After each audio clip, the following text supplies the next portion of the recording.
जय श्री कृष्ण। गीता का 5वां अध्याय और 27वां 28वां श्लोक, जहाँ भगवान बात कर रहे हैं योग की।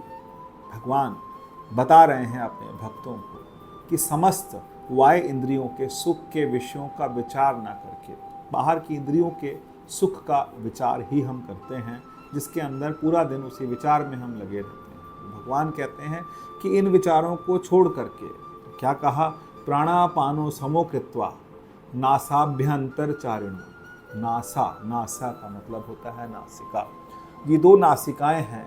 यहाँ पर जो प्राण है, प्राण के दो भाग हैं, एक प्राण है, एक अपान है। तो प्राण वो श्वास जो ली जाती है वो प्राण है, जो छोड़ी जाती है उसे अपान कहते हैं। प्राण और अपान के बीच में सम हो जाना, सम हो जाने का मतलब कि इस प्राण के आने जाने को देखना। ये ध्यान की एक पद्धति है जिसमें लोग ध्यान करते हैं, और ध्यान जो है वो इस तरह से किया जाता है कि पूरा का पूरा जो ध्यान है वो नासिका के अग्रभाग में ऊपर, सबसे ऊपर जहाँ तिलक लगाया जाता है, जहाँ बिंदी लगाई जाती है, जहाँ आज्ञा चक्र होता है, वहाँ पर अपना ध्यान केंद्रित करके श्वास का आना और श्वास का जाना सम होकर के देखा जाए। और इस तरह से सम होकर के देखा जाए कि हम इसके साक्षी बन जाएं, हम इसके दृष्टा बन जाएं।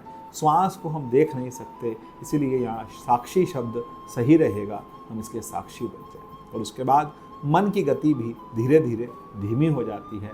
मन भी बहुत ज़्यादा दौड़ता नहीं। यदि हम बहुत ज़्यादा ईमानदारी के साथ, सावधानी के साथ जब ध्यान करते हैं तो मन वहीं रुकने लगता है। और जब मन रुकने लगता है, मन की वृत्तियाँ धीरे धीरे शांत होने लगती हैं, क्योंकि मन एक विचारों का प्रवाह है। और ऐसे में जब मनुष्य का मन किसी एक जगह टिकने लगता है तो वहाँ पर भीतरी और बाहरी श्वासों को मनुष्य जो है वो सम कर लेता है। और जब वो सम हो जाता है तो उस स्थिति के अंदर वो परमात्मा से जुड़ने लगता है। और यही बात भगवान बताना चाह रहे हैं इन श्लोकों के माध्यम से कि मनुष्य इन सब से मुक्त होने लगता है, विगत होने लगता है, अलग होने लगता है, पृथक होने लगता है। पृथक होने का मतलब ये है कि इन्हें अलग होकर के देखता है। यदि हम इन सब संसार को जब हम अलग होकर के देखते हैं तो हम यतेंद्रिय हो जाते हैं। यतेंद्रिय का मतलब होता है कि हम इंद्रियों का दमन करने लग पाते हैं, हम मन का दमन कर पाते हैं, और बुद्धि और मन इसमें हम अलग हो जाते हैं और हम देख पाते हैं मन की गति। और जब हम मन की गति देख पाते हैं, हम समझ आने लगता है कि ये मन हमें चलायमान कर रहा है, हमें फंसा रहा है, इस संसार में लगा रहा है। तो फिर हम विगतेच्छा का मतलब होता है कि हम इच्छाओं से विगत हो जाते हैं। विगतेच्छा भय क्रोधा या सुक्ता मुक्त एवचा। तो वो सदा व्यक्ति क्या हो जाता है, मुक्त होने लगता है। मुक्त होने का मतलब कि वो इस संसार से पृथक होने लगता है। तो मेरे भाइयों बहनों, ये एक बहुत अच्छा माध्यम है जो भगवान ने एक पद्धति बताई है 5वें अध्याय के अंदर श्वास की। प्राणापान समो कृत्वा।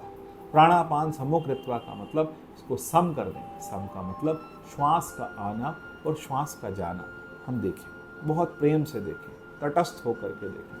तटस्थ का मतलब होता है कि हम किसी तरफ नहीं हैं, ना श्वास के आने में है ना श्वास के जाने में है। बस हम वहीं रुके हुए दृष्टा बन करके, साक्षी बन करके, तटस्थ कूटस्थ होकर के वहाँ हम देख रहे हैं कि श्वास आ रही है, श्वास जा रही है। और इसके श्वास के आने जाने में भी मेरा कोई प्रयत्न नहीं है, यत्न नहीं है। ये संसार धीरे धीरे स्थिर हो रहा है। और जब स्थिर होने लगेगा तो फिर मन स्थिर होगा, और मन का धीरे धीरे चित्त का लय होने लगेगा।